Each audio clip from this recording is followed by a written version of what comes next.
Alright, hello everyone. It's now 3 p.m. so live stream starts now. Hopefully this new system I've got going here is working and you can all see and hear me. There's a significant delay on my end, so sometimes I don't know something's not quite right until about 20 seconds later when YouTube goes, oh hey, let's play this live. So anyway, again, hello and welcome. So the last live stream that we did was very, very successful. Very happy about that. So here we are doing it again.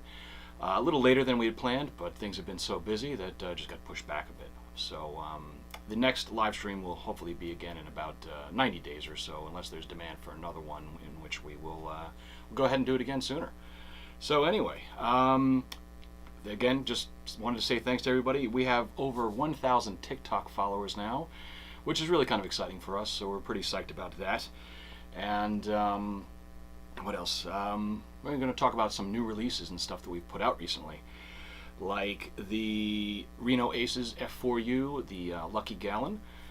So far selling very well, seems to be a very popular model, very happy to see that.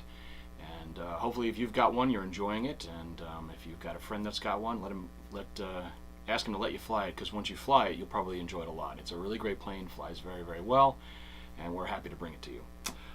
We also brought out the Night Tundra recently. So I've got one of those hanging right there on my wall. You can't see it, but I did a product profile video on that, and getting ready to go out and do the video of that in the nighttime. So shooting video at night is notoriously difficult, but we're going to do our best to manage.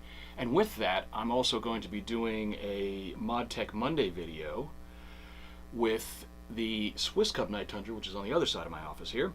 And so I took a Swiss Cub and I turned that into a night flyer, and so that video will be coming soon as well. That's a Mod Tech Monday video again, and real excited to be bringing that to you. So hopefully I'll shoot those two videos on the same night. And the Night Cub as I'm calling it, came out really great. It has all the same kind of LEDs you'd expect. I actually based it sort of loosely on the old fly beam we used to have, which was an awesome model, and the powers that be felt that it wasn't worthy of bringing back once it sold out, which I disagreed with, but I don't know, what do I know? So I made a Night Cub, so again, looking forward to showing that off to you. We came out with the Prime Tundra, which is the slightly smaller Tundra that's geared towards beginners with a installed gyro, and it comes in two schemes, RTF, ready to fly, and plug and fly. So if you're brand new to the hobby, Prime Tundra is a really great way to get into it. All you need to buy basically is a battery and a LiPo charger. Everything else is in the RTF box, and so it's ready to rock and roll. So real excited about that, and that's been doing very well for us. And so if you're a club and you need to have a a club model for new members and stuff like that, again, Prime Tundra is a really great option for you. The new C-130s came out, the V2s. We have one in the U.S. Coast Guard scheme and a sort of a loosely based civilian scheme, which is really cool. I've actually got that right here, so doesn't have any wings on it right now, but so that's a really, really cool looking plane, and been flying the heck out of mine at the field, and it's been getting a great response. So always love to see people happily flying stuff and getting things going. So what else? The MX2. So Michael Wargo kind of helped us out with the design and implementation of a new 3D plane, and I've got that here. So this is the MX2, and this is a strict 3D flyer for the most part, and it flies amazingly well. And what I like about it, when I know a plane is good, is when it makes me look good as a pilot.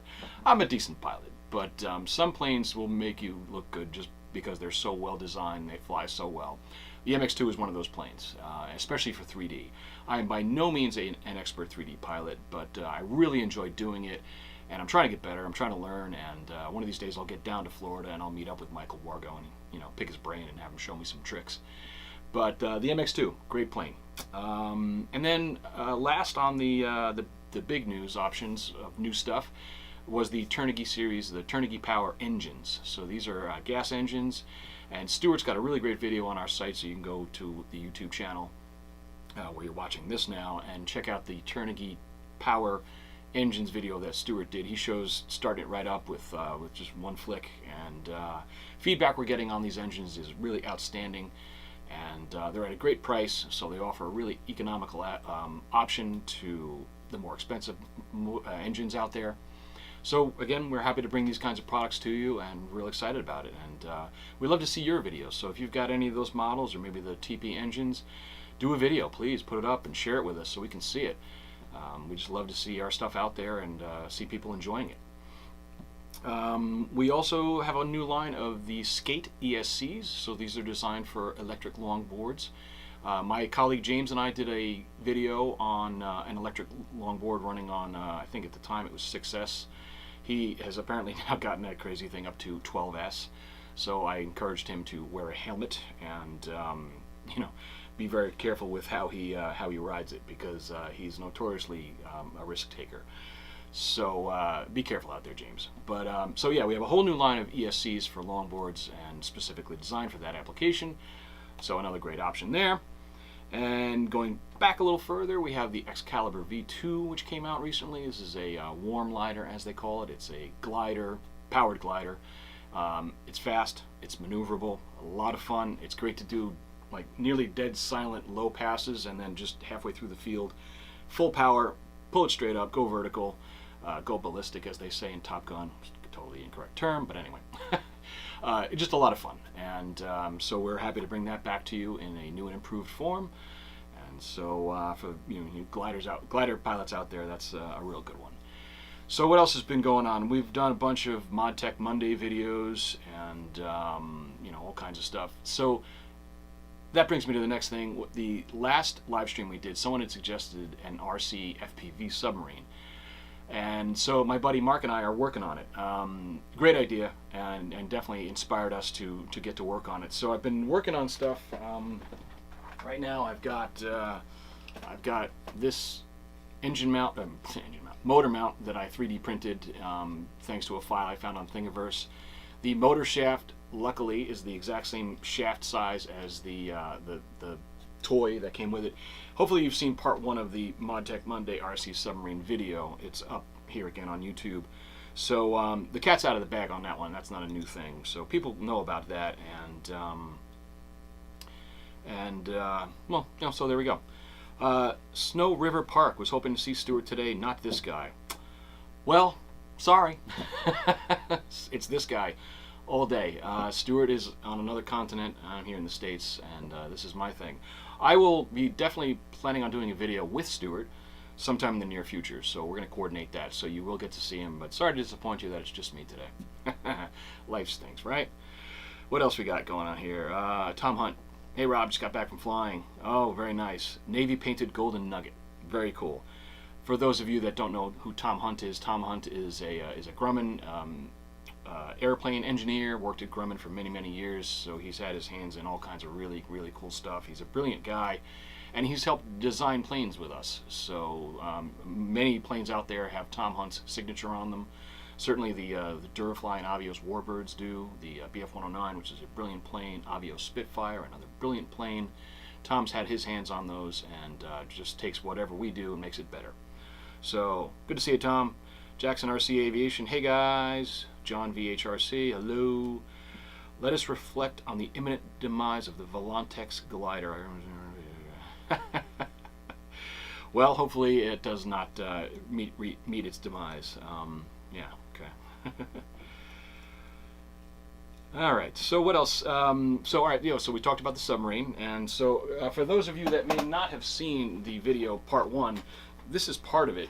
I started taking it apart to water tighten it, and is that a word? Water tighten it. This is basically like a G.I. Joe toy that I found on eBay and bought real cheap, and so this is it. We're going to turn this into a radio-controlled submarine. Me and my buddy Mark, he's got a pool in his backyard. We're going to test it there. And again, so I've just been kind of 3D printing stuff. So this is the motor for the main drive. We're also going to use, this is a crawler motor too, so kind of low RPM, and it's a submarine, it's not going to go very fast. We also have a motor that's going to drive a big hypodermic needle to bring water in and push it out for ballast to have it sink and ascend. So definitely a really cool project, a great suggestion. I don't recall who suggested that, But whoever did, thank you, because it's really inspired us to get this project going, and looking forward to having this done, because I imagine that the video of this thing cruising around in Mark's pool is going to be pretty awesome. FPV aspect, we're working on that. FPV is obviously difficult underwater because you need to have the VTX, or at least the very top of the antenna of the VTX, out of the water. It will not penetrate water. At least in current form that I know of. So, I mean, if anybody has ideas out there on how to make that work with it completely submerged, great. Right now, the plan is to use an old 35 or 72 megahertz radio, which a lot of guys use because it can penetrate the water. The gigahertz receivers and transmitters just cannot penetrate the water. Waveforms just bounce right off. So that's the plan. So anyway, should be fun. And what else do we got? All right, so talked about that. I got a cheat sheet here because I can't remember everything I need to talk about. When is HobbyKing going to ship in other places apart from global? I can't really officially comment on that. Most of that is out of my purview. I'm just a product guy. I just play with the toys, guys. So, but I do know that every effort is being made to work on the warehouse and stuff like that. In the US, I know that you can order from the EU warehouse, which is kind of a new development for us. So in the US, you have the option of US warehouse, Hong Kong warehouse, and EU warehouse for ordering most products. The EU slapped us with a whole bunch of regulations regarding watt hour limits on batteries. I think we're mostly past that. And now that we kind of got over that hurdle, we're working on the whole EORI number issue, which is to be able to ship things to the UK. So UK people, we have not forgotten about you. We've not forgotten about any of our customers. We want to sell you stuff. We want to bring you cool products. We want you to have them. So again, we're making every effort possible to get everything we can in all the warehouses and all that stuff. We're still seeing the effects of COVID, production delays, and you know, all kinds of issues that came up over the last 2 years. Like I said, we're still sorting through a lot of that. So we're doing our best, and we will continue to do so. And admittedly, you know, we made a few mistakes on a few things, but we're working to correct them and get past it. So bottom line is just, you know, have faith, have some patience, and know that we are working on it. And I'm not just BSing you, we are working on it.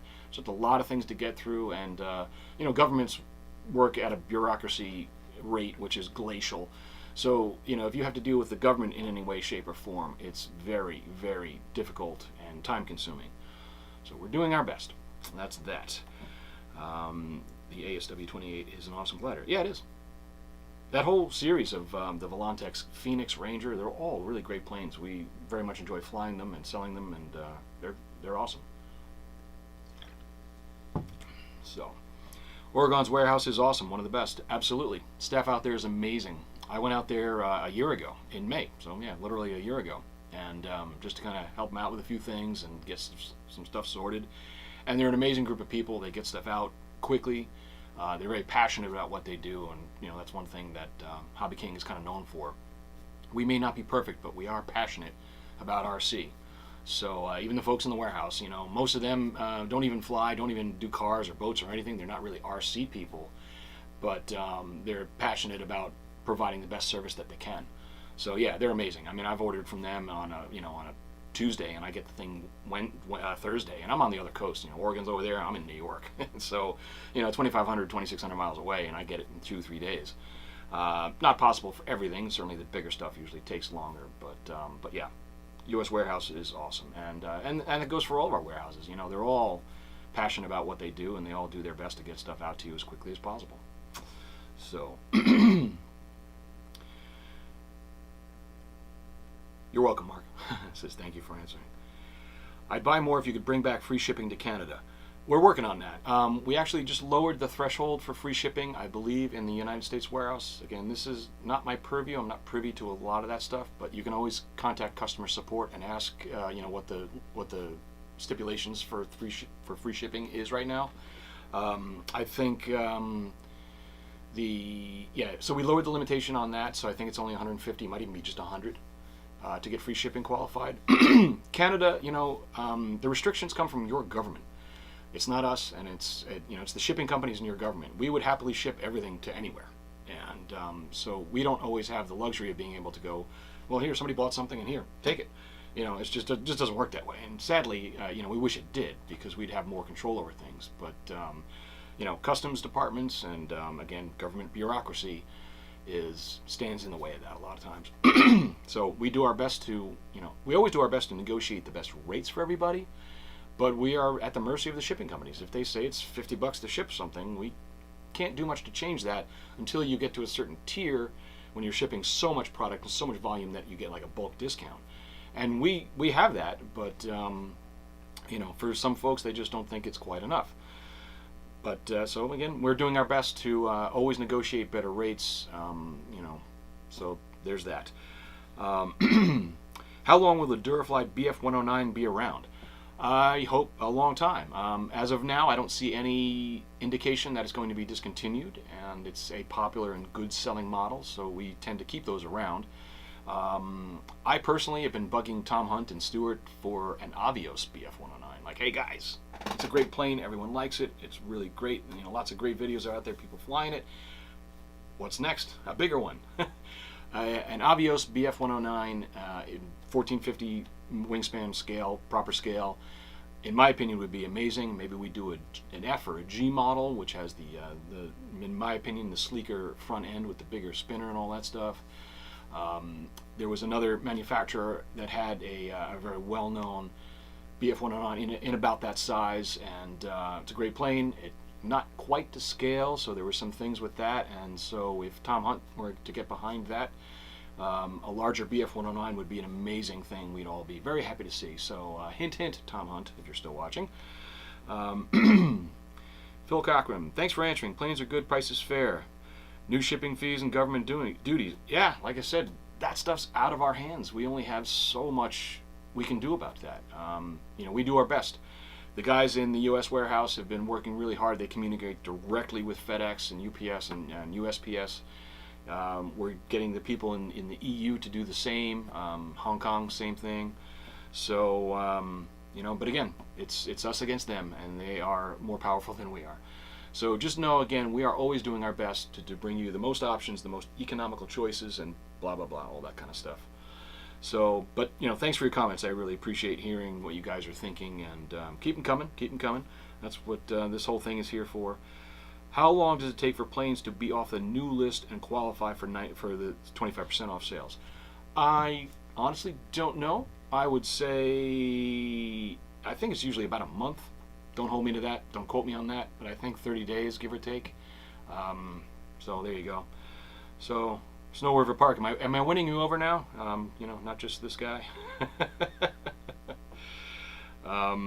Yeah. So what else do we have? So I wanted to talk about one of the cool things that we did for a Mod Tech Monday video. So Mod Tech Monday is a series where I've been taking planes or cars or anything, boats, and doing modifications to them, whether it's a new paint job, a different power system, a different X, Y, or Z, just modifying things. I turned one of our rally cars into a Mad Max car, which was really fun. And I have yet to do a follow-up video on that. I got to get a video of that thing screaming around on the ground, chasing, you know, apocalyptic warlords and whatnot. But I digress. More recently, Mark and I, my good friend Mark, is a huge Iron Maiden fan, and he found a plastic model kit of the Aces High Spitfire that Iron Maiden is famous for having fly over their stage, and they have their mascot Eddie as the pilot. So, and then he found out that also there's a toy line that came out with a figure of Eddie, which is about 8 inches high, and we were both thinking that would fit in the cockpit of an Avios BF109 Spitfire. So we got the figure, and we got the model, and we looked at it, and so you'll see in a moment. The video popped up, so that's out now. You can watch that video. It's the Aces High Mod Tech Monday video. We had a lot of fun with this. We started with an MTO Spitfire, Mark did all the modifications to it to make it look like the proper ETO, European Theater Spitfire. Modified the chin scoop and all that stuff, and then we did a really cool paint job on it, and so there's the paint job. You can see that we painted it like the plane, and the model kit actually gave us a really good description of the paint. So the model we made is a dead ringer for the plane that Iron Maiden actually uses, which is really cool. Of course, we had Cali Graphics do the graphics for us. We sent her high-res scans of the decals that came with the plastic kit, and she blew them up to the proper scale, and so that came out amazing. I don't know if I have a close-up of that. I can show you. There's a bit closer. You can see some of the decals. So I mean, there's the kill markings on the side. If anybody out there is an Iron Maiden fan and you have that single of Aces High, you'll recognize all the stuff on the plane. We got every little detail right down to it. And then we did a video of the plane flying, which was a lot of fun. There's a wing cam video of it. And so that was a really, really fun video. And that was, in my opinion, one of the best examples of a ModTech Monday video that you could get, was to take something that exists elsewhere in the world and turn one of our things into that. And so segueing into that, the next significant ModTech Monday video, besides the submarine, will be, well, I can't say, but there's an animated kids film out there that has an airplane in it that is just ripe, prime pickings for a ModTech Monday video. I don't know if I've ever mentioned this before, so I'm not going to do it now. I'll keep it a surprise. But you know, I was watching this animated movie with my niece and nephew who were young, and you know, it's just like light bulb over my head. And so we're going to make this airplane, and well, hopefully it flies. But the process of doing the video and, you know, taking an airplane and modifying it into what this is going to be has already just been a lot of fun. The whole process itself. So look forward to that. Hopefully, I'd say within the next month or so. And then if you're coming to Neat Fair, we certainly hope to have it there. The Aces High Iron Maiden Spitfire will hopefully be at Neat Fair as well. You know, we're going to bring all these things up there with us so you can see it in person. So let's see, what else? Alexander Brauer. Wann gibt es das Bugfahrwerk für die C-130 wieder zu kaufen? If my German is correct, he's asking when are the retracts available for the C-130? They should be available now. So check on the site, Alexander. You can reach out to me personally if you open a support ticket. You can ask me. I do speak German, not very well. I'm certainly not fluent, but I've been doing pretty well. I took it years ago in school, and I go to Germany a lot, and I'm actually getting tutored in German so I can help our German customers a little bit better. I can talk, you know, in their native language. So I'm working on it. I'm getting better. So Alexander, yeah, check it out. Check out the site. If I'm reading this right, Fahrwerk is retracts, and so they should be available for the C-130. If not, like I said, just hit me up on support, ask for me, and I'll lead you in the right direction. There are planes 8 months old, still new. Okay, I will look into that, Snow River. Again, that's not my purview. I will look into that and see why that is, and I'll talk with the folks that determine those kinds of things and get to the bottom of that. Okay, let's see. Joseph Arthur, Oregon's warehouse service is awesome. Yeah, cool. Double Snake, HobbyKing. Why is the Durafly ME163 no longer available? I don't know the official reason for that. You know, typically we discontinue models if they don't sell well. The 163 did sell well, so that's kind of an interesting question. I can only say stay tuned to the website. Can't say any more than that. Stay tuned. Any chance of HK ever offering a military discount? Officially, I don't know. I can't say. Again, that would certainly not be in my purview. But my boss, who is always at the shows with me, or often at the shows with me, has a real soft spot for veterans and our servicemen. And thank you for your service if you are a veteran or a current serviceman or woman. I don't know if we'll officially ever do that, but you know, we always do try to do the right thing by the folks that put their lives on the line for us. So reach out to support. Again, ask for me, Rob, and we'll see what we can do for you. Okay? Thank you. Host, what do we call you? My name is Robert. I've been doing a lot of the product videos on HobbyKing, so if you've seen ModTech Monday, recent product profile videos, Tips Bench Tuesday videos in the last 2 years, most of them have been me. So my name is Robert, so yeah, call me Rob. I also like Stuart, but you are doing fine even without the accent. I appreciate that, Joseph. Thank you. Like I said, I speak German, so I can kind of do a German accent, but no, I won't sound like Arnold because he's basically the German, Austrian version of a hillbilly. So if you could imagine that if Arnold Schwarzenegger were from like deep South Alabama or Louisiana, that's what he sounds like to native German speakers and Austrians and Germans. So yeah, it won't be like that. And my German tutor is actually helping me get my accent to be a little bit better. So anyway, but thank you for the kind feedback. More questions, more comments, more anything. Always happy to divulge what I can for everybody. Usually these live streams, we've intended them to be at least an hour, so we've got 35 minutes to go. So, what else can I talk about here? I will say that over the summer we've got some really cool new stuff coming out. Obviously, sort of sworn to secrecy. I can't say what, but I'm privy to a number of models that are going to be released that should definitely whet your appetites for speed and just all around cool stuff that HobbyKing's known for. We've been aiming to release a new plane, give or take once a month, maybe at the outset once every 5 to 6 weeks at most. So and we've been pretty good about doing that. We had the Hellcat, the Reno Aces series, which was started with I think the big Yak, and then the little Nugget, which was the Hellcat, and again we have the new F4U little Lucky Gallon.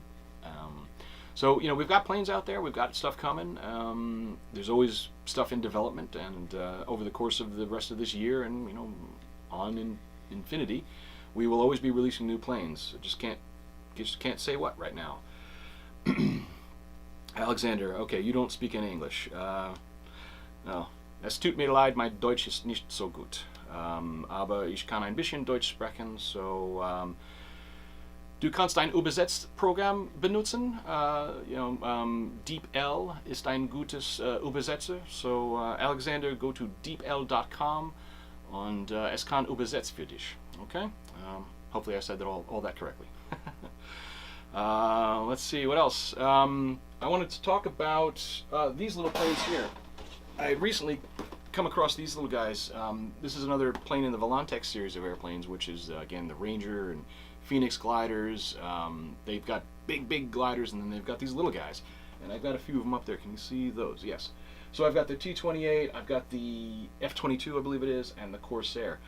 These planes are a heck of a lot of fun. They are gyro stabilized, and they come RTF, so they come with the battery, the USB charger, the radio, everything's in this box. Every little thing you need to get flying. So they're awesome, and they fly very, very well. The one thing that stumped some folks, including me when I first got them, is that when you power it up, and you put it on a stable surface, and the gyro does its little dance thing. It moves all the surfaces and says, it just initializes. So there you go, it's all good. And so when you move the controls, if you move the aileron to the right, it goes to the right, and then when you release the stick and the stick's in the center, the aileron goes back to the center. For some reason, the jets, the F-16 and the F-22 don't do that. If you move the stick to the right, the aileron goes to the right, and it stays there. I don't know why. It's weird on the ground, but in flight, one day I just took one of them and I just said, you know what, I'm just going to see what happens in flight. Does it actually stay like that and you need to physically recenter it? No. In flight, in the air, they fly perfectly fine. So I don't know why that is. That the Corsair and the T-28 do recenter. The jets don't. But again, in the air, they fly perfectly fine. So if you get one of these little beasties, just have fun with it. Just charge up the battery, throw it in the air, and have fun with it. They are a blast. And the Radio Master TX16S radio binds to those things. So, obviously it's an RTF plane, comes with a kind of a cheap little radio and stuff like that. It works perfectly well. But, I'm not going to carry around, if I go to the field with all four of these things, I'm not going to carry four of these little radios. Like I said, they bind to the Radio Master TX16S. And so, boom, there you go. It's the V671 or something protocol. You can ask me later in the comments here, and I can put it up if someone's curious about which protocol to use to bind to a TX16S. But it's great. So I've got all those little models bound, and I take them to one of them is almost always in my car, and I just stop at a little park on the way home and get in a quick flight. They're so small you can almost fly them here in my office, which is tiny. So yeah, great little series of planes, and yeah, so have fun with them. Alexander, best of you, mein English. Oh, well, thank you very much. I appreciate that. Like I said, I'm working on it. So, our Joseph is saying thank you for your service, Bill. Yep, yep. As always, yes. Thank you to first responders, firemen, police officers, our armed forces personnel. You guys all over the world, in any country, you're doing what you need to do for your citizens. So we do also thank you that. Well, I can't speak for General USA, but for HobbyKing and myself personally, Joseph, we do love our veterans and our military personnel, and like I said, anybody that puts their life at risk to help or save others is a-okay in my book, and certainly with my colleagues here at HobbyKing. All right. So what else can I talk about? The Prime Tundra. Again, I want to just reiterate how great it is. It's obviously it's in the lineage of the famous Tundra and Grand Tundra, so it's a great plane. If you have a club and you need a club trainer kind of plane, get in touch with us. My boss is given me permission to offer a plane or two to some clubs that really need them, just to get more people in the hobby. So we'd be happy to donate a plane to an organization that's worthy of it. So get in touch about that. We can talk about that at some point. Let's see what else we got here. Product profile videos that I've done recently. I think we already talked about this a little bit. C-130s, the MX-2, the Turniggy engines. Turniggy engines, I do need to get going on that. I haven't had time to build an engine stand or get that going, but I'm going to do a video on that as well. So look for that. In the meantime, Stuart did an amazing video on those, so that's all good. So the video's out there. They're great engines. They've been selling very well for us, and we're happy to bring them to market for you. All right, what else we got going on here? So, did I miss anything? Too bad HK didn't hire Boozer. Yeah. Is that Mary Boozer RC you're referring to, I think? Yeah. Yeah, they're great guys. They're fun. We wanted to also, for those of you on the East Coast or some of the folks that got around and traveled a bit, we used to always go to the RAM show, which is WRAM, which was in New Jersey. And a few years ago, AMA took it over, and it was called the AMA Expo East. And then they did AMA Expo West in California as well. So we had done a bunch of those shows. Sadly, that show itself is no longer happening, but the RAM folks are doing their own show in Paterson, New York. It's about 90 minutes north of here on Long Island, and we're going to go to that for the weekend. So if you're going to be at the Paterson RAM show, we'll see you there for that weekend, July 16th, 17th, 15th, something like that. So we'll be there for that, and we look forward to seeing you there. We're going to have some product to sell. We're going to have some stuff to show off, of course, to fly. So we're looking forward to that. We are planning another show in August. Details on that to be pending. We do plan on doing a show here on Long Island. I don't know when that will be, but we're going to get something going for sure. And then, of course, we'll be at Neat Fair. And if you've never been to Neat Fair, do what you can to make the effort to go. It's an amazing event. Tom Hunt is the promoter and the moderator for that. He puts the show on. Been doing it for over 20 years, and it just gets better every year. It gets bigger, better. Obviously, there was a dip when COVID happened, but the show went on, and as far as I know, no one got sick from it. We were all very careful about wearing masks at that time. And last year, Neat Fair was amazing. We had a blast. We went for the whole week. We normally only go for like the tail end of it, but we went for the whole week and just had an absolute blast. It's a great week of flying. And camaraderie, which is what the RC world is known for. If you can't get there for the whole week, just come for the weekend on Saturday, Sunday, the last weekend of it. A lot of folks do that. They just come as like a walk-in, and they either just observe and just walk around, or they fly.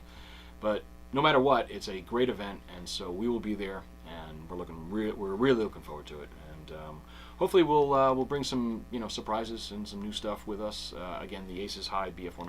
I keep saying that. The Aces High Spitfire and the next Mod Tech Monday plane are going to be there. We'll obviously bring the C-130s and the MX-2 and the Night Tundra. Night flying is a big thing at Neat Fair. As soon as the sun goes down, 25 planes up in the air, and it's a blast. So we have a lot of fun doing that. There's always good food, so definitely come down. And this year we are implementing another tent. I won't divulge the details, but HobbyKing is expected to have 2 tents at Need Fair this year. We'll have our regular tent, which is just the vendor stuff, or display models and whatnot. And then we're going to have another tent a little further down that's going to have some surprises in it. And so definitely make it up there to Need Fair this year if you can. If not for that alone, because it'll be fun, I guarantee it. You guys should do a special on all 3 Reno Aces, buying all 3. That's a good idea. That's a really good idea. All right, I will suggest that to the powers that be. That's a really good idea. Scale Modeling USA. Well, this is exciting. Not. Well, sorry, Scale Modeling, you can go now. If you don't find this exciting, click next. Whatever. Would you recommend the BF-109 as a second plane for an advanced RC pilot? If you're an advanced RC pilot, sure. BF-109s are notoriously tricky. The real scale ones were difficult. So it's a tricky plane, and it takes some getting used to for sure. But if you're an advanced RC pilot, if you watch some of the videos where folks talk about what to look out for, then yeah, I would recommend it. Once in the air, it's an amazingly stable flyer. It's on the ground that BF-109s are tricky. The narrow landing gear is very difficult to keep the thing going in a straight line, and that big torquey 3-blade prop up front just will pull that plane to the left like nobody's business. So when you take off, you've got to feed in throttle real slowly, feed in some right rudder to counteract that left pull, and you just got to practice it. That's really all it is. It just comes down to practice. You know, and then of course when you land, BF-109s, again, because of the very, very narrow landing gear, they do what is called the dance, where the wingtips will probably scrape the ground unless it's a perfect landing. So I put, you know, plastic wing skids on my 109s right at the edge just to keep them a little bit nicer. But unless it's dead calm, perfect conditions, and you know your landing is greased, you will get that 109 dance where your wingtips will bounce off the tarmac or the grass or whatever. Do not attempt to take off or land a BF-109 in a crosswind.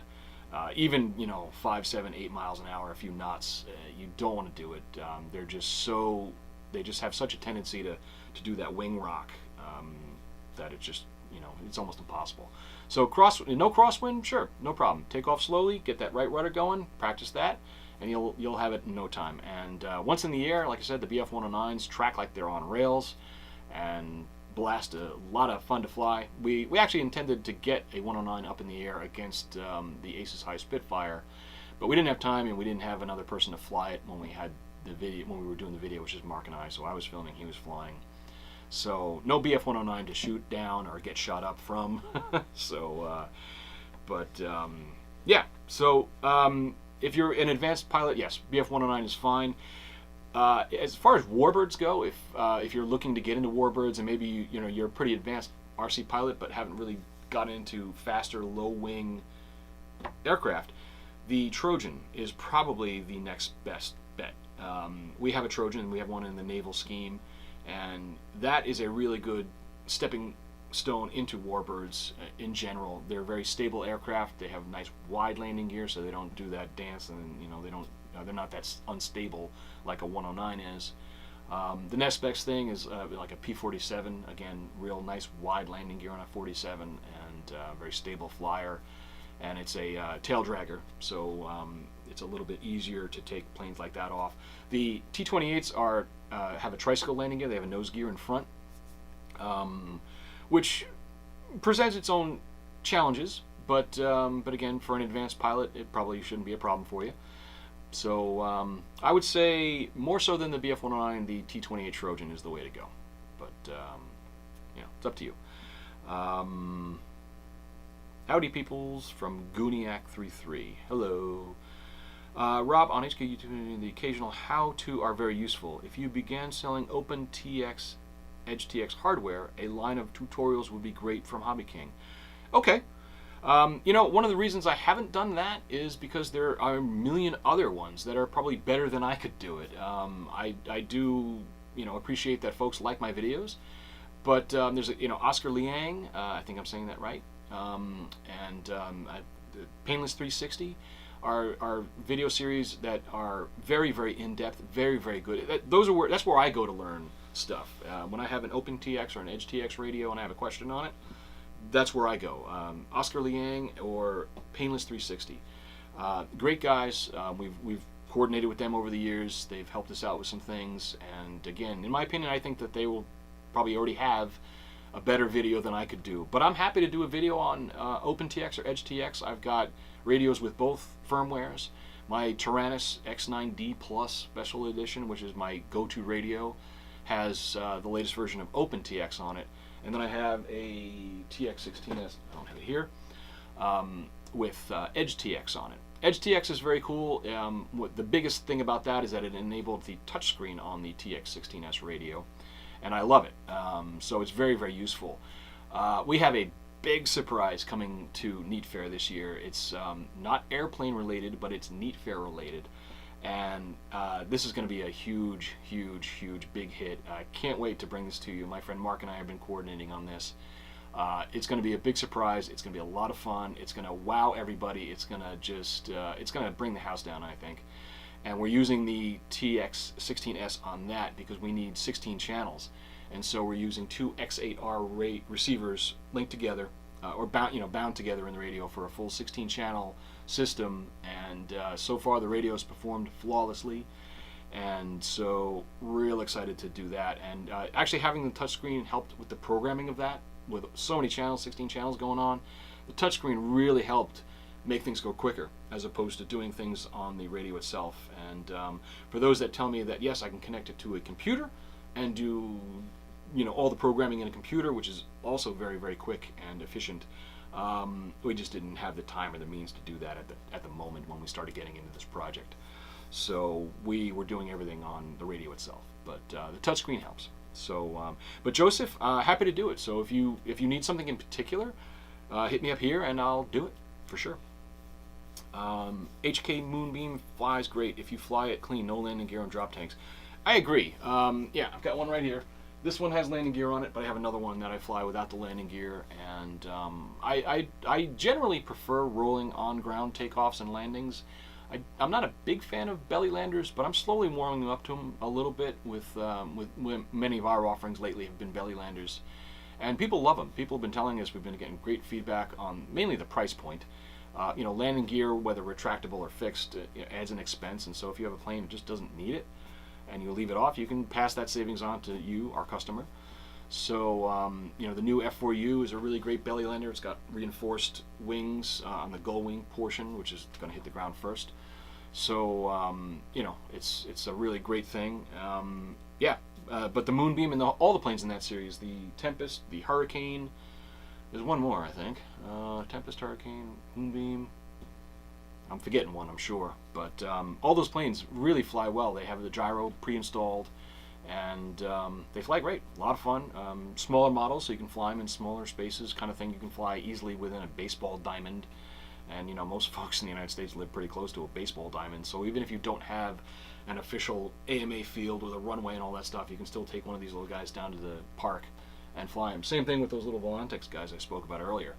Those are so small, you can fly them anywhere, even indoors. And we do. I fly the T-28 and the F4U indoors in a relatively small gym when over the winter when it was too cold to fly outside. We were flying inside, and I was flying those little guys.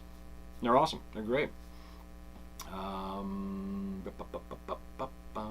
Keep up the great work, HobbyKing. Thank you, Philip. We will. It's nice to have planes that are affordable. The little racers look really good. Yeah. Oh, that's the whole thing about HobbyKing is, doing our best to keep things affordable. I can't tell you how many people come up to me at the shows or write me on support or somewhere, Skype, Facebook, and tell me that they're only in this hobby because of HobbyKing. Otherwise, they really couldn't afford it. And that's why we're here, to bring the hobby to as many people as we can and to continue doing so. So, there's been a lot of difficulties to overcome lately. COVID was obviously the source of a lot of production issues. Just simply factories that are shut down that literally could not make things for us. And logistics, shipping logistics, like once a product is created and made and molded and blah blah blah, boxed up, ready to go, it gets on a container, and the container gets on a ship, and the ship sits out 15 miles out to sea because there's no one on the dock that is, that's cleared to bring it in and have all the stuff offloaded. So at one point we had, I don't know, 6 container ships all over various ports of ours that were just sitting out there waiting for some guy with a clipboard on the dock to go, okay, bring it in. So like I said, there's been a lot of challenges over the last few years, and we're still kind of reeling from the effects of those. We're not through it. We're definitely not over it, but we're doing our best to move forward and push through and get stuff out to you guys and bring new products. So there you go. Hi from England, mourning the loss of our warehouse. Yeah, me too. All of us. We are doing our best to get things going for UK customers. Believe me, trust me, as much as possible, we're doing what we can. We did not want to do that. We did everything we could to try and prevent having to do that. It was just, the government and the logistics and all these things just really forced our hand. So we will do our best to get UK back under the radar for, at the very beginning, being able to ship from the UE warehouse to you guys. There's a lot of talk as to whether or not Brexit had anything to do with that. Honestly, I don't really know. Again, not my purview. But I'm sure it did, because I know that other companies that I work with have had trouble due to Brexit with importing, exporting into or from out of the UK. So it's not just us. There are a lot of industries that are affected by this, and so it's not just us. But we are doing what we can, and so yeah. Paul, there's no UK warehouse anymore. That is correct. We unfortunately did have to shut it down. We still have a limited staff there that's tying up the loose ends, and like I said, hopefully we will reopen a UK warehouse at some point. But the main focus right now is to be able to service UK from the EU warehouse, and we're doing everything we can to get over the restrictions that are preventing us from doing that right now. All right, so we'll do it. Sky Raider, thank you, Philip. That's the other one in that small series, the 750 wingspan, 30 inches or so. The Sky Raider. A bunch of guys at one of my clubs have the Sky Raider, and they love it. And one of the things that everybody loves about these planes is just the level of detail. If you haven't seen one of these up close, they really do look amazing. I mean, this one is the Tempest, and the paint job, the invasion stripes. For such a small model, the level of detail is fantastic. Panel lines, the Sky Raider comes with all the missiles and rockets that it's supposed to have. Like someone mentioned, the wing tanks on the Mustang there. I think this comes with wing tanks too, or some kind of ordnance, I believe. I don't remember. Typically, I leave a lot of that stuff off because I like to fly my planes a little less dirty, as they call it. But the option's there, and again, these all have the integrated gyro in there, and they're really awesome. While I'm in here, I just reminded myself that a lot of folks are confused by these single leads from the gyro. If you look closely, you can see that there's a flight mode labeled wire, which goes to your radio, that goes to an aux channel where you switch the flight mode of the gyro from advanced to beginner, back and forth. You cannot switch the gyros off on these planes, which is something that I brought up that maybe be an option. If you want to fly with it off, you just bypass it, but there's no setting. If you have it integrated into the plane and your receiver, you can't turn it off, but in advanced mode it flies just great. So again, some folks were like, where does this single wire go? It's got white but no black and red. Those just go to the signal pins of your receiver, because the receiver is going to be powered from the rudder, I believe. I believe the rudder channel is the one that supplies power. It might be the F mode one, but I think it's rudder. And so your receiver's powered up, and then once the receiver's powered up, you really don't need to have all 3 wires for each channel. So the rest of the throttle, aileron, and elevator are just single wires, and they just, like I said, go right to your signal pin of the receiver. And so that's that.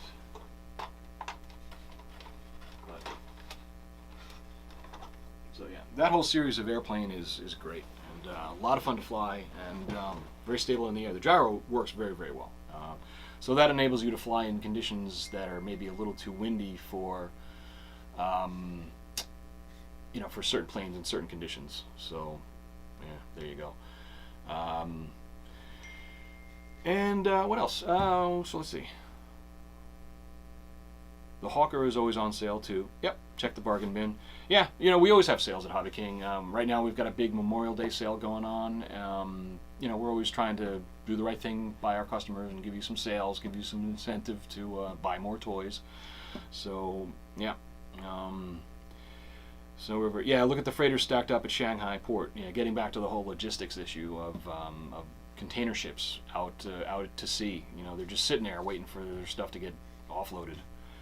It's definitely a disaster. Guniak says FW-190, one of my fave planes. I agree. I'm a big fan of German warbirds. BF-109 is my absolute favorite plane. But the 190 is great. And the models of 190s usually fly very, very well. We've got a bigger 190. I think it's 1600 millimeter right now. Might be out of stock. We might not have it currently, but it's a current model, so we expect to see it restocked soon. But maybe a 190 in that scale would be a really good addition. I'd love to see that myself. And of course, a BF-109. If we had one of those, I'd buy a whole bunch of them, paint them up all in different colors. So yeah. The details are fantastic, and yeah, the P-51 Hawker, they're all awesome. Buck Reynolds, hey Buck, how you doing, sir? Good to see you here. Thank you for coming. Mike, bring back the 163 Comet. Keep an eye on the site, Mike. That's all I'm gonna say. Keep an eye on the site. When are you getting more Tundra tires? I was just looking for Tundra stuff. I thought they were in stock. I'd have to check the site. I know that, being that the Tundra is one of our most popular models, if not the most popular, tires and wheels will be coming soon. If they're not in stock right now, it won't be long before they are. And as far as I know, both types, the softer rubber ones or the hard EPO foam ones. And it's funny because a lot of folks that bought the V2 Tundras that came with these softer rubber tires preferred the lighter EPO ones, so they were buying the EPO tires and switching them out. Mainly because they're just a lot lighter. The softer rubber ones look great and handle great, but they are heavier. There's no doubt about that. So your choice. I mean, I fly Tundras with both.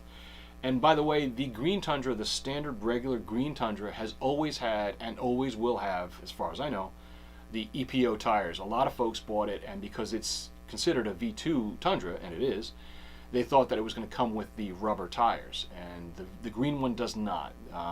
It was only the color Tundras, we called them, the orange and gray, red, white, and blue, and orange, orange and gray, I said that already, and purple and gold. Those three Tundras had the softer rubber wheels, and the Grand Tundra has the big soft rubber wheels. We never had a Grand Tundra with hard EPO wheels. But, so there's that. But get what you like. So as far as those, they should be in stock, Buck, soon. Robert Thompson, hello from Pensacola, Florida. Hello from Long Island, New York. The HKM Mark 22 Spitfire is a masterpiece. Thank you. Really happy to hear that. The Spitfires have been really, really good models for us. They're great planes to model. The Avio Spitfire has been just amazing. And it's a great plane to fly. It's a challenging plane to fly for the same reason as a BF-109. It's got that narrow landing gear, so it kind of does a lot of the same things the 109 does. Torques to the left, dances wings on takeoff or landing, got to feed a lot of right rudder into it. But, those kinds of challenges are the things that make you a better pilot. Flying a BF-109 literally made me a better pilot. So if you can handle a 109 and get that thing to take off and land successfully and smoothly, consistently, you are now a better pilot. And you can probably fly almost anything else with confidence. So... Christian says hello and good evening. Hello, Christian.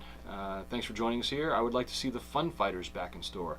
Me too. I used to have a whole bunch of those. I don't know if the Fun Fighters themselves are coming back, but what a lot of folks have done is that the Goblin, we had a Goblin plane, we have a Goblin plane, which is right now is the closest thing to the Fun Fighters as far as speed.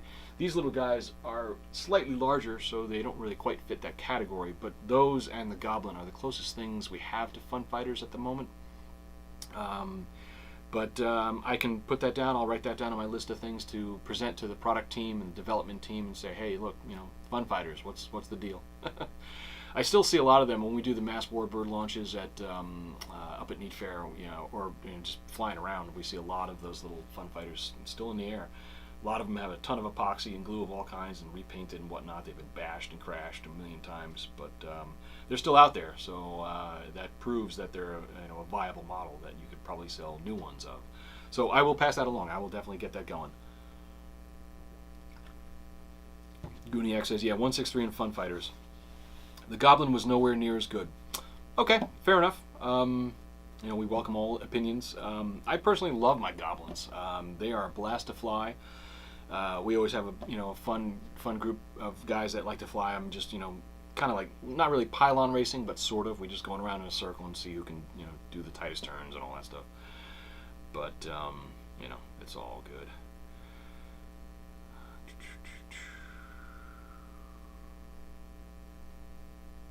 All right, so what else can we talk about today? Another tent, free back massages.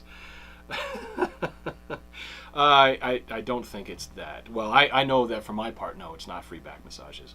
Although, it's funny, HobbyKing back in the day always used to have a gaggle of attractive young ladies come to the tent, and they were in, HobbyKing shirts and shorts and stuff like that. And, of course, that's a, big hit at a male-dominated event of any kind. And so I think that ended when I got hired. So I was talking to my boss, my bosses, and I was like, so what's the deal? No gals? But if we could get that going again, maybe then back massages could be a thing. I get back massages when I play poker. You're sitting at a poker table for hours on end, and the casinos have folks that'll come around and give you shoulders a little break. So that's not a bad idea. I'll see if I can talk the bosses into it.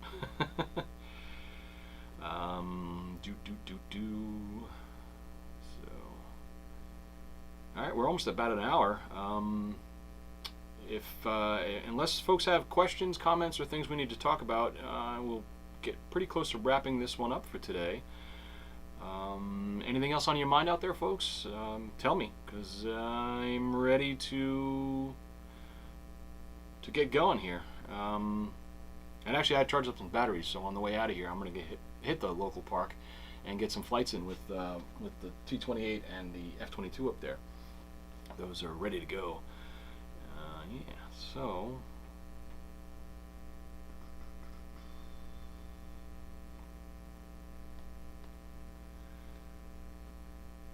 the Goblin will teach you about torque. Yeah, it will.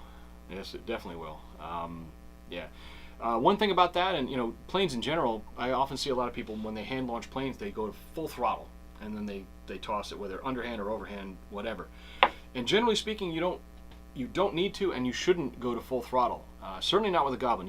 You full throttle a Goblin, it's going to just go corkscrew, auger right in. 65, 70% throttle is more than enough for planes like that, and the trick is to get a nice smooth launch. So if you're doing underhand, just reach back, get a good step forward, and just do a nice smooth toss, and at a slightly upward angle. You're not just chucking it. You want to just get a nice smooth throw. Same thing with overhand. Just way back, step into it, give it a nice solid throw, a little bit of an up angle, at again 60, 65, 70% throttle, not full throttle, and you should have a successful launch. And I've made this mistake before where I use my left hand to throttle. I'm on mode 2 radio. I throttle up with my left hand and I throw the plane with my right. Train yourself to do the opposite. Use your mouth or your tongue and just push the throttle up like that with your chin even. So you have your hand, your fingers on the control stick, your aileron, rudder, elevator. Aileron and elevator stick. Because that way, you don't need to have your finger on the throttle. The plane's already throttled up. So get used to operating the radio with your right hand on a mode 2 radio and throwing with your left. And you can do that with the plane not powered. Just kind of get used to making this kind of motion with the plane, and then throttle up your radio, have your hand and fingers on the sticks, and then if you throw it and it's less than a perfect throw, and you got some wobble or the plane's going somewhere, you don't have to quickly grab the radio with your right hand. If you're on mode 1, obviously do it the other way. But you want to be able to react quickly. So practice that. Use your left hand to throw on a mode 2. Half is best for launch. Yeah, half works for some planes. Some planes need a little more than half, but yeah, you're right, Gooniac 33. Half can work for a lot of planes. All right, so we'll amend that to say 50% up to about 70, but certainly not full throttle, and not even more than 70%. You just don't need it. You know, usually it's a little bit more than cruising speed. So there you go. Philip says, good luck, it's raining here. It's not raining here, although I haven't been near a window in a little while. So it was sunny when I last went out into the lobby of the office building I'm in. So if it's raining, I'll just go fly tomorrow. No big deal. So Buck says, yes, the soft ones. Okay, so yeah, soft tires for the Tundra should be in stock soon if they're not already. We do have a big container coming in, I think today, actually. I don't know what's on it, but usually containers is like, you know, Christmas morning. There's always lots of great stuff in them. So hopefully Tundra tires are in there. All right. Plane babes. Yeah. All right. So what else? Again, we're about an hour into this here. So unless there's suggestions, concerns, comments, or anything, I'm gonna wrap it up and go fly. So let's see. I'm going to just go back and look at some things here, some of the previous comments, see if I missed anything. And again, Snow River Park. Hopefully I won you over. I will have Stuart join me on one of these live streams at some point. I got to figure out how to integrate his feed into mine. I don't know, because he's on, like I said, another continent. But working on it. So to recap, you know, we talked about new models. We talked about some of the video stuff. Talked about what I could as far as the UK and all that stuff. We're always doing what we can, so hopefully we'll sort out the whole EU UK issues sooner rather than later. There you go. All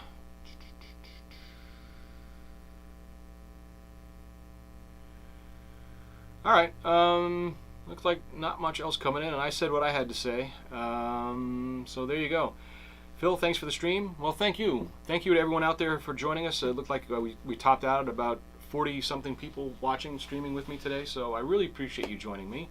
It's always a pleasure to talk to you guys. I do this in lieu of going to shows.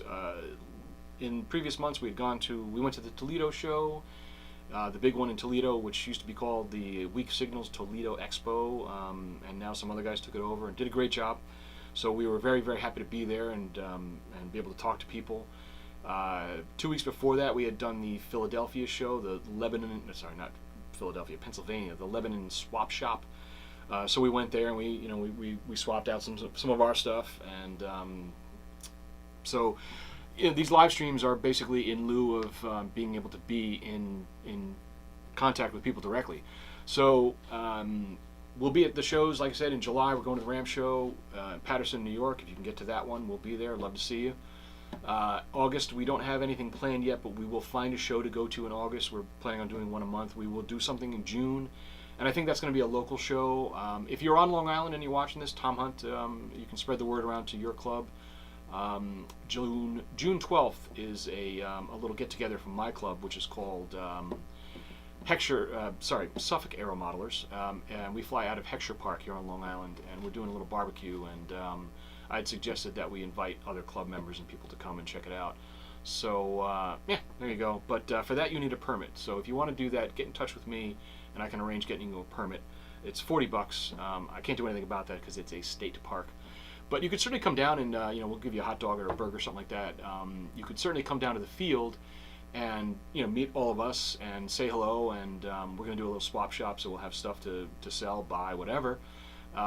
So maybe you don't fly, but you can at least see the field, meet the other pilots who are all very cool guys, and grab a bite with us and just enjoy some RC talk, which again is this whole reason for doing this.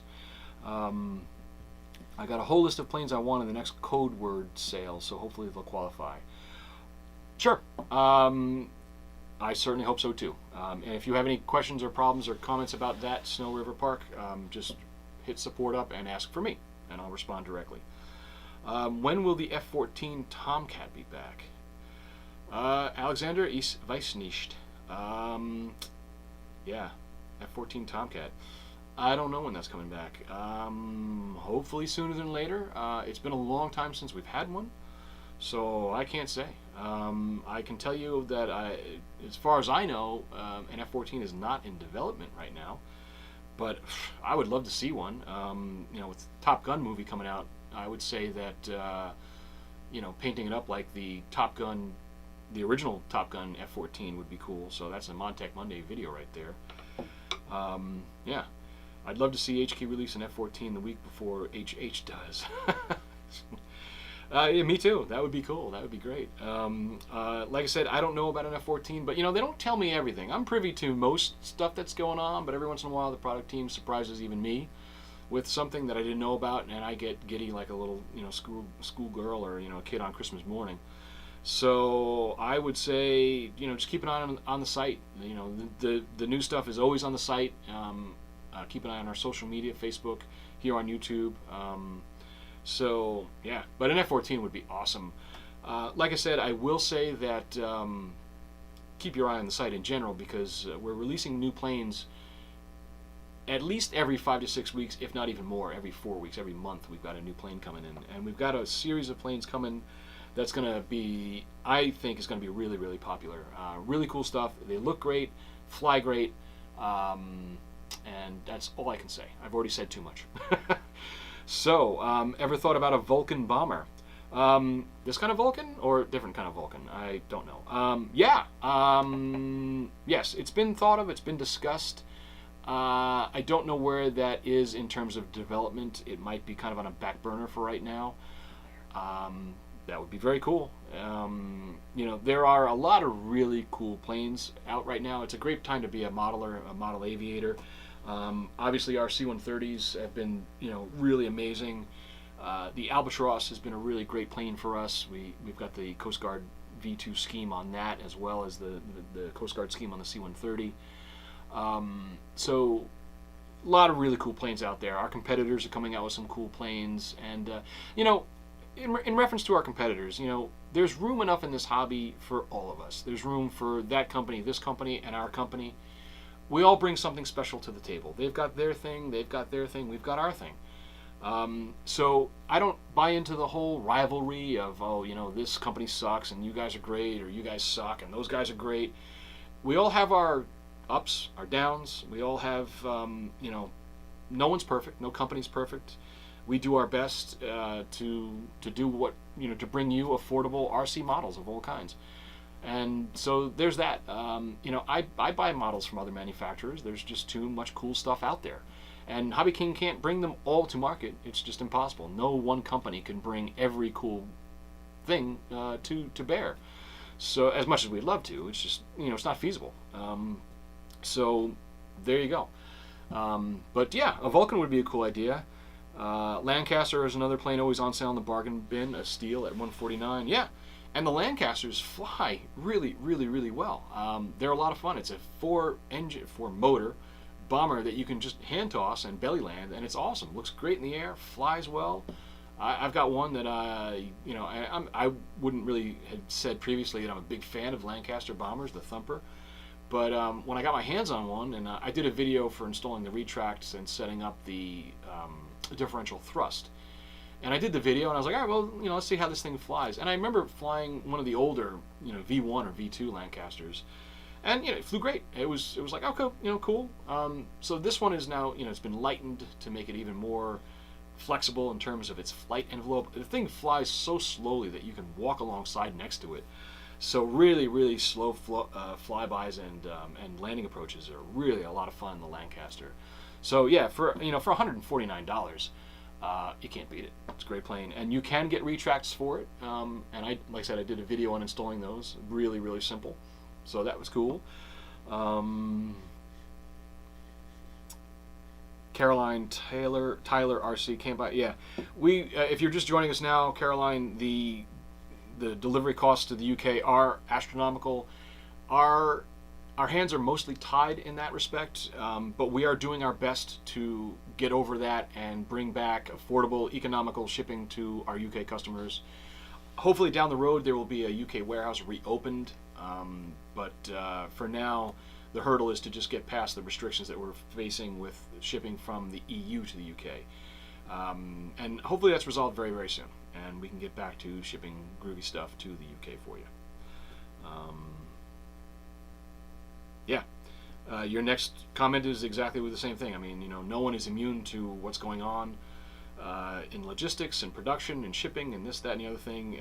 It's not quite a monopoly, but besides FedEx, DHL, USPS, UPS, there really aren't many options out there. In the EU, it's GLS.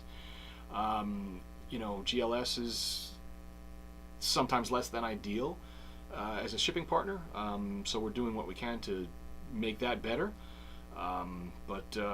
There are just a lot of issues out there right now. And again, COVID is a lot to do with it. In the UK, Brexit, people are like, Brexit had nothing to do with it. That's not true. Brexit had a good bit to do with it. There are certain things going on that are directly related to Brexit. And so again, government bureaucracies move very slowly, so any changes will not happen overnight. And we are merely puppets in their hands. So we have no recourse as to just wait until they settle whatever they're doing and fix whatever they're doing and then go, okay, now it's our turn, and now we can get back to what we consider normalcy. So, like I've said numerous times, we are doing our best. We absolutely have never, ever forgotten our UK customers or any customer anywhere in the world. Again, most of this is just simply outside of our ability to control it. So we're at their mercy, and we just do the best we can. So, yeah, that would be really good. Yeah, I agree. So just, stay tuned. Please just bear with us. We appreciate your patience. We know it's been a long time that we've faced these difficulties together. We're doing what we can, I promise you. Okay. All right. Anything else out there, folks? Any other comments, thoughts, concerns? Again, gonna probably sign off if not.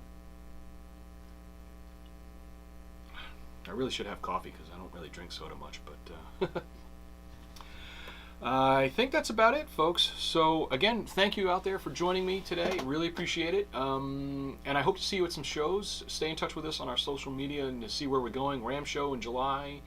I think it's the second or third weekend, 16th, 17th, something like that. Patterson, New York. Neat Fair in September, obviously. And we didn't get down to Joe Nall this year. We don't have plans to go to Nall in the fall. I hope that changes for next year. We've gone to Joe Nall many, many times. We've gone to Nall in the fall many times. And I was told by a lot of people that we were missed, and we missed you as well. We really did want to get down there, but logistically it just wasn't going to work for us right now. I hope that changes next year and we can get down there. And so UK obviously needs its own warehouse. I agree. And I think that's in the works. I can't say officially, but I think that there is a plan to reopen a UK location at some point. It won't be, immediately or in the very near future. But once we get things sorted out and kind of put all this drama behind us, we can hopefully move forward towards that goal. But in the meantime, if we get the EU warehouse going the way it should be, that can easily service UK and get stuff to you. Daniel, thank you for the stream. Thank you. Caroline, thank you. Thank you. Again, thanks everybody. I really appreciate it. I have fun doing these things. Seems like some folks were a little less enthusiastic about this live stream, that it wasn't too exciting. I don't know what you want me to do to make it more exciting. I welcome suggestions. I love suggestions for videos. Like I said, I can do a video on OpenTX, EdgeTX, any one of those things. I was actually going to do a primer video. I've got a 3D printer right over there that you can't see. I was going to do a video on optimizing 3D printers to get better prints and stuff like that. I've been learning a lot from a lot of other people that are better at it than me. I just picked their brains, and I've been getting really, really good consistent prints. Like I said, I just 3D printed this motor mount for the radio controlled submarine video we're doing. And if you look closely, it came out really, really good. It's really, really smooth, and I'm really happy with the prints I'm getting. I'm using an Ender 3 V2 ultra silent model, and getting really consistently good prints from it. So I just wanted to do a video at some point and pass on my my knowledge of what I've learned on how to optimize prints and get them to really come out nice. The first thing I'll say is get the flexible magnetic bed, because some of these filaments stick to the bed really, really, really well, and they're almost impossible to get off. So the flexible bed, you just kind of peel it off the print, and that really helps a lot. The other thing I did on mine is I modded it with a BL Touch automatic bed leveler sensor. It doesn't level the bed, it senses where the bed is, and it adjusts the print height accordingly. that's a really good mod. I did the dual Z-axis motor mod on mine, so now it has dual Z-axis motors. Helps that gantry stay nice and level because mine was starting to sag a little bit, you know, and that will completely destroy your prints. So dual Z-axis motors. I think I did one other mod on that. I don't remember, but anyway, I'll do a video on that whole printer and all the mods I did, and then the other stuff. I use Cura engine as the slicer, or Cura slicer, and I found that was better for me in my experience. I use Repetier host only because I know it. I know that Cura has its own, you know, program to import and export models from, but I never really learned it. And Repetier host at this point has been giving me really good, consistent results with the Cura slicer. I was previously using Slicer 3, I think it was, and I wasn't really getting results I was happy with on that. So Cura slicer, Repetier host software, and the Creality Ender 3 V2. Really, really good results. Where did I have it? Oh, here. I 3D printed a bunny for Easter, and again, if you can kind of see this closely, this is right out of the printer, and it came out really, really great. You know, you can see lines on it, obviously, but the resolution has been outstanding, and you know, the ears came out great, and so you know, I'm really happy with the way that printer is doing, and again, consistently, because I was having the problem like a lot of people where I do a print, and you know, the first one would come out great. I'm like, oh, awesome. Next one would come out and it would just be spaghetti on the bed. It was just a mess, you know. And there's nothing more disappointing than leaving a print going overnight and coming back in the morning excited to see your print, and it's just a jumbled mess, and you wasted I don't know how many meters of filament and time and effort and you know, cycles on your motors and your printer components. So consistent prints is a really good thing, and so like I said, I've got mine tuned up to the point now where I'm getting really fairly consistent prints. Very happy with it. So yeah, there you go. What can be more exciting than direct communication with our RC store? I don't know. Like I said, you know, these streams aren't really intended to be exciting. They're supposed to be informative, hopefully fun, and interactive. You know, I love interacting with people. That's one reason I requested to be, you know, the event coordinator for the shows. Is because I love going to shows. I love interacting with people. I love talking RC. I do it anyway. I might as well get paid for it, right? So I just love getting out there, and you know, the shows is an opportunity to speak directly with people, dispel a lot of myths. You know, a lot of people come up to us at the shows and they have concern about something, and they say, you know, why isn't it like this, or why isn't it like that, or I had a problem and it didn't get fixed, and you know, that's one thing. If we hear that you had a problem with a HobbyKing product or a concern of some kind that did not get rectified through normal means, you know, we'll fix it right then and there. I can't tell you how many times we've been at a show and someone, you know, says, look, I had a concern, and you know, honestly, it wasn't really handled that well. First thing we do is, you know, really sorry to hear that. What can we do to make it right? And you know, and so the idea is that you walk away as a happy customer. So, and you know, we train our staff to do that on the ticket support system. You know, sometimes there's just things that get lost in, you know, fall through the cracks, or lost in translation sometimes with different languages. Like I said, that's why I'm getting tutored in German, so I can, you know, interact with my German customers better. Like I said, I go to Germany a lot, so you know, next time I go to Germany, I'm certainly planning on going to a German airfield and, you know, talk to some pilots directly. So, you know, things like that. It's all about human interaction. You know, we don't want to be a faceless company that you can never talk to, that you can never see, that you cannot interact with. We want to be available for you, so that's why, you know, like I said, we're on TikTok, Facebook, Instagram, Twitter. We're on all the social media platforms. You can contact us there.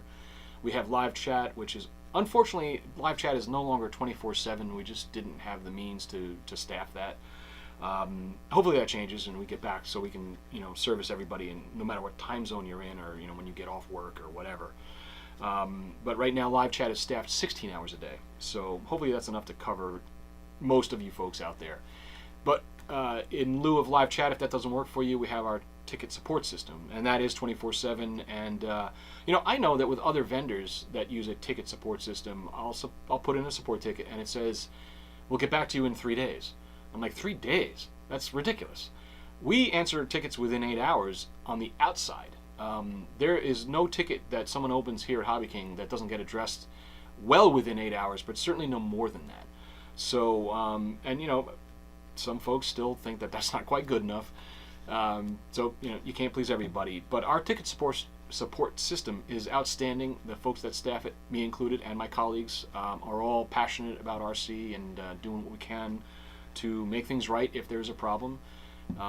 So, hit us up with any kind of concerns or problems that you have, and we'll do our best to address it and fix it, make it right. And we love hearing feedback too, so if you just have good stuff to say, we love hearing that too. Human nature is usually more negative, but the folks that do come to us and say, hey, great job, like those of you that have done here today, we really appreciate that, and that keeps us going. If it was all negative all the time, we'd get down in the dumps and get real sad and, not want to go out and fly. And so when people say we love you and we love your products and you guys are great, and I had a problem and you fixed it right away, you made it right and you made it good, and happy, thumbs up, that makes all of us happy, makes everything work a lot better for everybody. So how much did the mod costs compare to the printer? Okay, good question, and one that I'm happy to talk about. So that printer was listed for $279 on the site. So let's round that up and say, round numbers, it was $300. The mods I did ended up costing just about $100, so it ended up being $400 with everything I have in it. So I wrote to Creality, who we have a relationship with, and I said, look, it's a great printer out of the box for $279 or $300, but if you sold it with these kinds of mods included at $400 or let's say or $379, you'd sell like gangbusters, because those mods are really all that printer needs to make it consistently good. And like I said, it's a great printer out of the box. I got a lot of really good prints out of it before I did anything to change it. But the few simple mods I did to it that took me, I don't know, an hour, maybe 90 minutes to do, make it that much better. And I'm getting consistently really good solid prints out of it. So if you were to buy that printer for, give or take around $300 and put another 100 into it, you'd have a really solid, consistently good printer. So like I said, I spoke to Creality, and hopefully they heeded my advice, if they even listened. I got good feedback from them. They were like, yeah, good ideas, and it was left at that. So maybe the V3 or V4 of the Ender might be, might have some of those things included in it. If you have the budget, there are of course printers out there that have those components already in there, dual Z-axis motors. Some of them have self-leveling beds, automatically, which is cool. And to be honest with you, I never really had a big problem leveling the bed on this printer. But the one thing that the BL Touch does is it does it automatically. So when you set a print, or you set it to test itself and kind of do a self-calibration, it goes to each corner of the print bed and then the middle, and it just memorizes where those locations are. So as long as you make sure, you should obviously manually pre-level your bed using the big thumb wheels on the printer itself. But once you do that, the BL Touch sensor works very, very well to analyze those points and give you consistently good solid prints. So so like I said, it was about $100, give or take, not a lot. And those products are available anywhere you could buy stuff. Obviously, the big site that everyone knows is has stuff like that.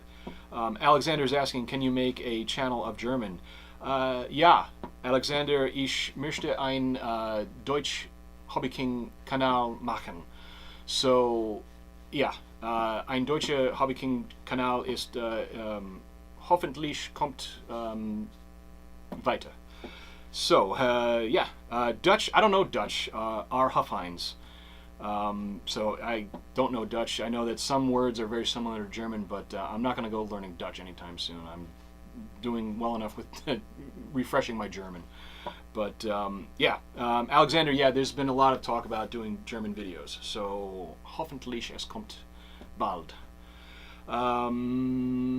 Key to good online support is a good knowledge base for the support staff. Yeah, that's true. And yeah, you're absolutely right. We're always learning new stuff. And it's funny about that.